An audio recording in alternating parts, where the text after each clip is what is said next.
욥기 1장 1절부터 12절 말씀 같이 합니다. 우스 땅에 욥이라 이름하는 사람이 있었는데 그 사람은 순전하고 정직하여 하나님을 경외하며 악에서 떠난 자더라. 그 소생은 남자가 7이요 여자가 3이며 그 소유물은 양이 7천이요 약대가 3천이요 소가 500결이요 암나귀가 500이며 종도 많이 있었으니 이 사람은 동방 사람 중에 가장 큰 자라. 그 아들들이 자기 생일이면 각각 자기 집에서 잔치를 베풀고 그 누이 셋도 정하여 함께 먹고 마심으로 그 잔치날이 지나면 욥이 그들을 불러다가 성결케 하되 아침에 일어나서 그들의 명수대로 번제를 드렸으니 이는 욥이 말하기를 혹시 내 아들들이 죄를 범하여 마음으로 하나님을 배반하였을까 함이라. 욥 행세가 항상 이러하였더라. 하루는 하나님의 아들들이 와서 여호와 앞에 섰고 사단도 그들 가운데 왔는지라. 여호와께서 사단에게 이르시되 내가 어디서 왔느냐. 사단이 여호와께 대답하여 가로되 땅에 두루 돌아다니 여기저기 다녀왔나이다. 여호와께 사단에게 이르시되 내가 내 종 욥을 유하여 보았느냐. 그와 같이 순전하고 정직하여 하나님을 경외하여 악에서 떠난 자가 세상에 없느니라. 사단이 여호와께 대답하여 가로되 욥이 어찌 까닭 없이 하나님을 경외하리이까. 주께서 그와 그 집과 그 모든 소유물을 산으로 두르심이 아니니까. 주께서 그 손으로 하는 말을 복되게 하사 그 소유물로 땅에 널리게 하셨음이니이다. 이에 주의 손을 펴서 그의 모든 소유물을 치소서. 그리하시면 정령 대면하여 주를 욕하리이다. 여호와께서 사단에게 이르시되 내가 그의 소유물에 다 내 손에 붙이노라. 오직 그의 몸에는 내 손을 대지 말지니라. 사단이 곧 여호와 앞에서 물러가니라. 아멘. 욥은 참 독특한 그 내용이고 또 상황입니다. 우리가 욥에 대하여서는 많이 익숙합니다. 시대 배경으로 본다면 이때가 아마도 아브라함 그 어간일 거라고 생각하고 있습니다. 그러니 아직 이스라엘이 생기기도 전이었는데 하나님을 신실하게 믿고 있었다. 이건 놀라운 일이기도 합니다. 아브라함은 우상을 만들고 섬기는 사람이었고 하나님을 전혀 몰랐고 하나님께서 아브라함을 불러서 그래서 하나님을 알게 되었는데 욥은 어떻게 하나님을 알게 되었는지 모르지만 욥은 분명하게 하나님을 알고 있었고 믿고 섬기고 있었다라고 말합니다. 욥은 전체가 42장으로 되어 있는데 독특하게 되어 있습니다. 1장과 2장에서 욥을 간단하게 소개하고 고난이 닥쳐옵니다. 3장부터 37장까지 욥과 욥의 친구들, 세 친구 그리고 또 한 명의 후배가 오죠. 그래서 사람들의 그 길고 긴 아주 반복되는 그 대화가 계속 되어지고 그러다가 38장부터 41장까지 하나님께서 욥에게 질문하는 내용이 나옵니다. 굉장히 길게 여러 가지를 질문하십니다. 그리고 마지막 42장에서 욥의 고백과 그리고 회복과 축복의 내용이 나오고 있습니다.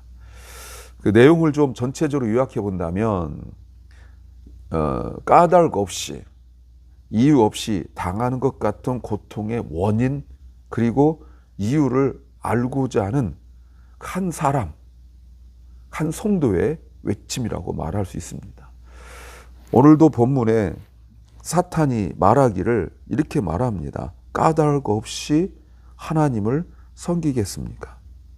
자, 하나님께서 내 종이 있다라고 말하니까 9절에서 욥이 어찌 까닭 없이 하나님을 경외하겠습니까? 이유가 다 있으니까 하나님을 믿고 섬기는 거지 이유가 없는데 섬기겠습니까? 그 까닭 없이가 전체적으로 욥기를 끌어가고 있는 중요한 내용이기도 합니다. 성도가 그 고통을 당할 때 하나님은 어디 계셨는가? 우리는 1장과 2장을 통하여 하나님을 알고 있지만 고통을 당하는 사람은 전혀 모르죠. 우리도 개인적으로 그렇잖아요. 개인적으로 겪는 그 고통과 아픔을 우리가 다 모르잖아요. 분명히 하나님의 먼저 그 계획과 작정과 진행이 있는데 우리는 갑작스럽게 나에게 당하는 고통 잘 모릅니다. 그러니까 욥처럼 부르짖을 수밖에 없죠. 하나님은 어디 계십니까? 또 우리가 좀 확실히 봐야 될 것은 욥기가 전체 42장 중에서 1장과 2장 그리고 42장만 빼고 3장부터 41장까지가 모두 시로 되어 있다는 거 여러분 아셔야 돼요. 시. 이게 전체 시로 되어 있어요. 대화이고 그렇지만 이게 모두 시의 형태를 띠고 있다는 거. 그래서 매우 중요하죠. 욥의 친구들과 욥의 대화와 논쟁을 통하여서 우리가 좀 몇 가지 점검해야 될 것이 있습니다. 이거를 제가 욥기 내내 좀 자주 말씀을 드리겠지만 좀 미리 말씀드리면 이 땅에서 그리스도인의 인생이 무엇인지 좀 알아야 됩니다. 예. 세상 사람들도 인생을 살아가지만 그리스도인들의 인생과 무엇이 다른지, 특별히 고난은 누구나 다 있을 수 있습니다. 정도의 차이는 있지만 그 고난 가운데 그리스도인은 어떻게 되는가? 또 내가 고난 당할 때 말고 다른 사람이 고난을 당할 때 우리는 어떤 태도를 가지고 이야기해야 되는가를 알아야 돼요. 또 하나, 고통을 당할 때 이 부분에 대한 신앙적인, 즉 영적인 역사 또는 영적인 의미를 알아야 됩니다. 그리고 이 고난 가운데서 우리가 하나님을 더욱 알고 배워야 합니다. 그리고 하나님께서 결국 회복시키신다는 것도 믿어야 합니다. 오늘 본문은 욥의 가정에 대한 소개, 그리고 천상회의 또는 하늘회의라고 그러죠. 이것은 우리가 열왕기 상에서 미가의 선자를 통하여 이미 들은 적이 있습니다. 그 천상회의를 자세하게 기록해 놓은 매우 중요하고 중요한 내용이 1장에 있습니다. 여러모로 신중하고 매사에 신앙적인 욥을 소개하며 욥의 고난이 막 시작되는 내용입니다. 오늘 설교 제목은 내가 원하지 않았는데 믿음이 드러날 때가 있다. 내가 원하지 않았는데 믿음이 드러날 때가 있다는 제목입니다. 믿음이 드러난다는 것은 우리가 수없이 경험하는 겁니다. 간단히는 식사기도 할 때도 믿음이 드러나겠죠. 그리고 다른 사람과의 대화 속에서도 믿음이 드러나겠죠. 그리고 어떤 어려운 일을 당했을 때 믿음이 드러나겠죠. 뭐 이것저것 좋을 때는 믿음이 좋은 것 같다가 조금만 힘들면 무너지는, 우리 그런 거 알잖아요. 뿐만 아니라 우리가 이 세상을 떠났을 때 하나님 앞에서 다 드러납니다. 내가 말한 거, 내가 생각한 거, 이런 것들이 주님 앞에 다 드러나고 그 모든 것들에 대하여 심판이 있습니다. 그런데 이 믿음이 내가 원하지 않을 때, 내가 기도하는 건 내가 주도적인 건데 나의 의지와 상관없이 믿음이 드러날 때가 있어요. 이때가 이제 진짜 믿음이 드러나는 거죠. 누가 이렇게 믿음을 점검받겠습니까? 첫째는 흔하지 않은 사람이다는 겁니다. 1절에 욥이 사는 지역을 말합니다. 우스라는 곳에 살고 있어요. 이곳이 정확하게 어딘지 모르지만 여하튼 대부분 생각하기를 그 이후에 에돔 지역의 윗지방일 거다 이렇게 생각합니다. 아브라함처럼 선택받은 사람이 아니에요. 이스라엘이 생기기 전이었지만 이스라엘 계통도 아니에요. 그런데 1절에서 이 사람에 대하여 무슨 이야기하냐면 인격적으로 신앙적으로 깨끗하고 분명한 사람이라고 말합니다. 그 사람은 순전하고 정직하여 하나님을 경외하며 악에서 떠난 자다. 여러분, 이런 사람 흔합니까? 제가 지금 질문한 거 잘 들어주세요. 이런 사람 흔한가? 대답할 때 흔하지 않다라고 말을 해야죠. 이 내용이 우리가 전체적으로 욥기를 끌어가면서 42장까지 계속 이런 사람 흔한가에 대하여 우리가 볼 거예요. 정말 중요한 역할을 하는 것이 이런 사람 흔하냐 이겁니다. 욥의 가정이 굉장히 풍요롭습니다. 엄청 부자입니다.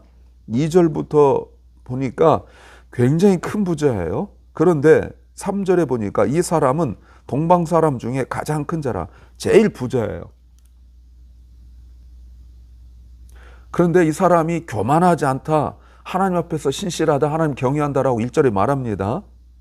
이런 사람은 흔합니까? 부자이면서, 보통 부자도 아니고 어마어마하게 부자면서 하나님 앞에 신실한 사람, 이런 사람은 흔합니까?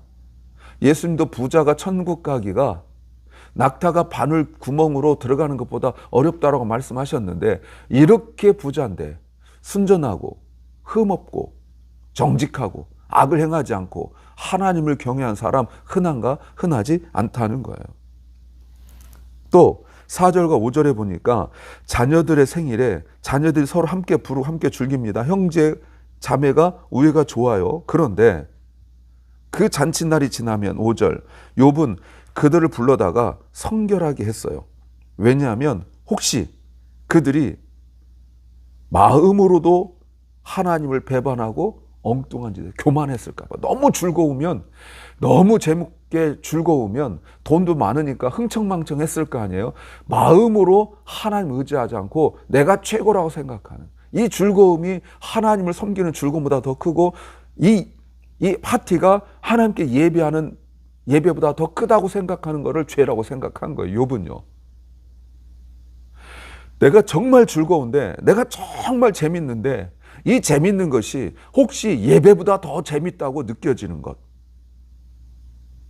우리끼리 너무 좋은데, 너무 재미있는데 이것이 하나님과 함께 있는 것보다 더 즐겁고 재미있다고 느껴질까 봐 자녀들의 수대로 하나님 앞에 예배를 드렸다는 거예요.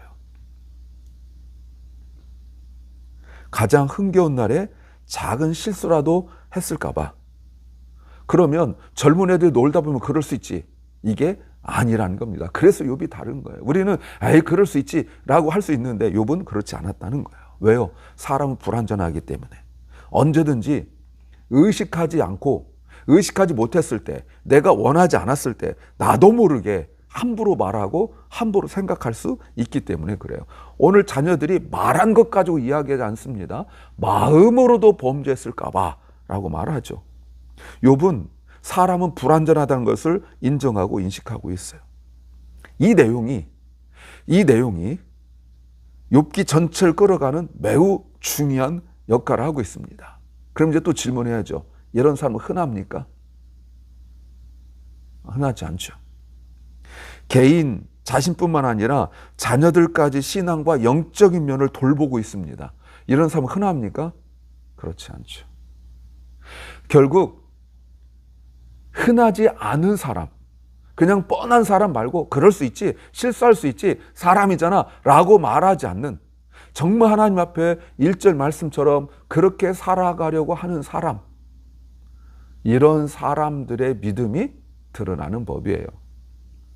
바람만 조금만 불면 쓰러지고, 조금만 어려움이 오면 넘어지고, 조금만 즐거우면 이쪽으로 또 자빠지고, 또 조금만 정말 재밌는 일 생기면 하나님 잊어버리고, 이런 사람이 아니었다는 겁니다.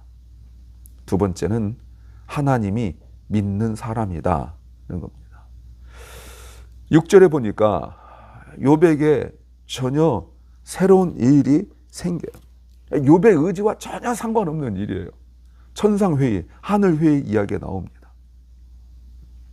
나도 모르게 영적인 어떤 일들이 하늘에서 벌어지고 있어요.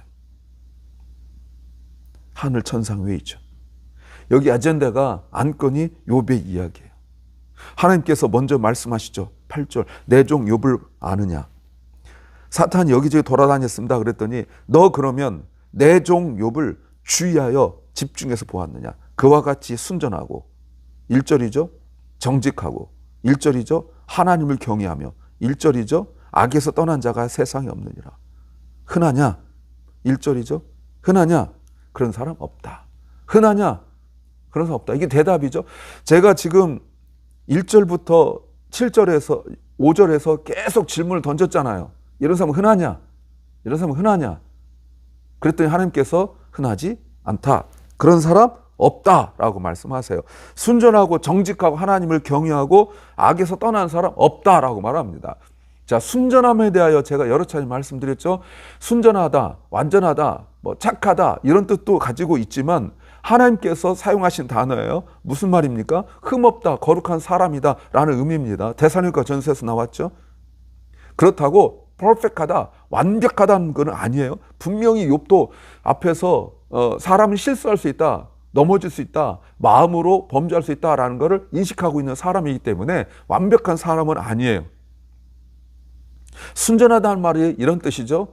좋을 때나 힘들 때나 슬플 때나 즐거울 때나 항상 그 자리를 지키는 사람, 이 사람이 순전한 사람이에요. 아까 말씀드렸지만 조금 힘들면 후루룩 떠나고, 조금 바쁘면 후루룩 떠나고, 조금 힘들면, 조금 즐거우면, 그것보다 더 힘들고 더 즐거우면 예배 자리 떠나고 하나님 앞을 떠나고 온갖 이유와 핑계를 대고, 조금 사업이 잘 돼 바빠 보십시오. 그럼 예배가 소홀해집니다. 또 조금 힘들고 어려워 보십시오. 그러면 또 거기 얽매여서 예배를 떠납니다. 이런 사람은 결코 순전하다 볼 수 없죠. 순전한 사람은 그 예배의 모습 속에서 언제나 그 자리, 언제나 그 모습, 항상 예배 자리에 있어요. 다윗이 그랬죠. 다윗이 언제나 하나님 앞에 왔어요. 그 쫓겨가면서도, 사울에 의해 쫓겨가면서도 늘 하나님 앞에 나오기를 힘쓰고 애썼어요. 우리가 지금 금요일 저녁에 시편 23편 하고 있지 않습니까? 그 사막 음침한 골짜기를 가면서도 하나님과 동행함, 하나님 앞에서 하나님 앞에 나아가 예배하고 싶은 그 마음이 있었다는 거예요.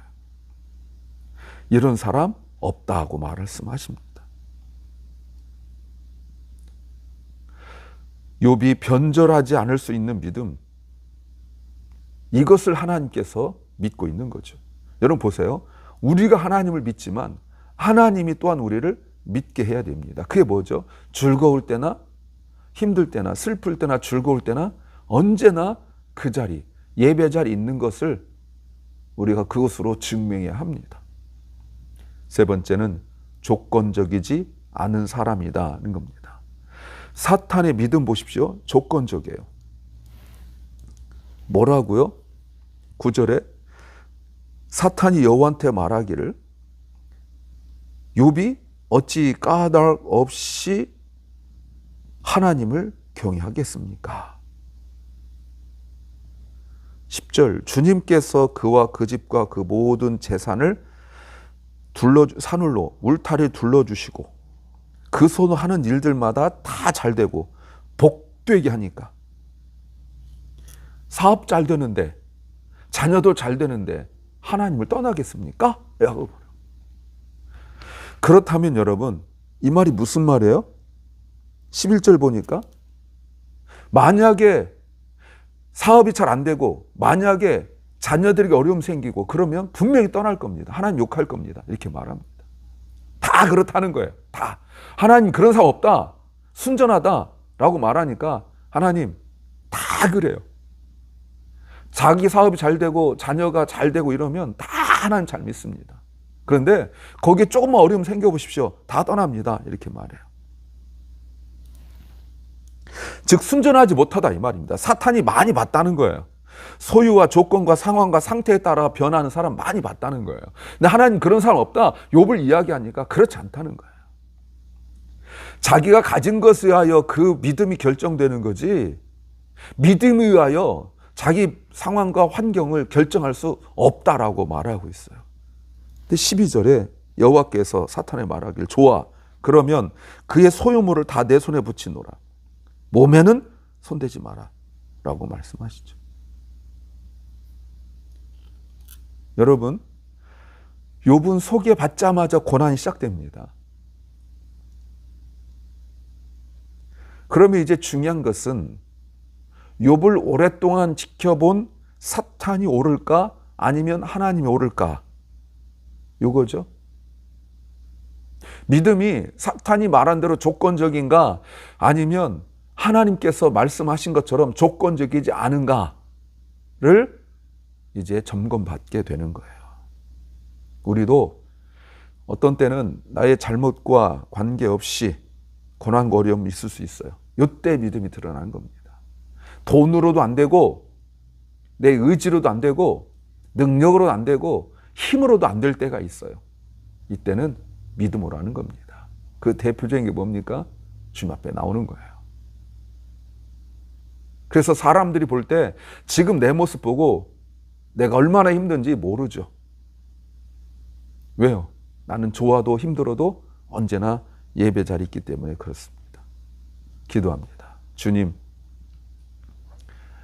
우리가 때때로 겪는 어려움이 있다 할지라도 순전하여 언제나 예배 자리에 있게 하옵소서. 우리의 상황이 핑계가 되지 말게 하옵소서. 사랑하는 교회원과 우리 자녀들에게 순전하고 또 하나님을 경외하는 믿음 허락하여 주시옵소서. 언제나 예배 자리에 있게 하여 주시옵소서. 병중에 있는 성도들이 있습니다. 그들이 겪는 이 고통과 아픔이 정말 그들의 믿음이 흔들리지 않는 것이 되게 하여 주시고 붙잡아 주시옵소서. 끝까지 하나님을 신뢰하게 하여 주시옵소서. 오늘 하루를 주님 앞에 온전히 의탁하오니 붙잡아 주시고 하나님 동행하시며 우리가 늘 우리의 부족과 허물을 주님께 의뢰하고 주께서 인도하신 대로 우리가 움직이게 하옵소서. 예수님 이름으로 기도하옵나이다. 아멘. 하늘에 계신 우리 아버지여, 이름이 거룩히 여김을 받으시오며 나라 임하옵시며 뜻이 하늘에서 이룬 것 같이 땅에서도 이루어지이다. 오늘날 우리에게 일용할 양식을 주옵시고 우리가 우리에게 죄 지은 자를 사하여 준 것 같이 우리 죄를 사하여 주옵시고 우리를 시험에 들게 하지 마옵시고 다만 악에서 구하옵소서. 대개 나라와 권세와 영광이 아버지께 영원히 싸움나이다. 아멘.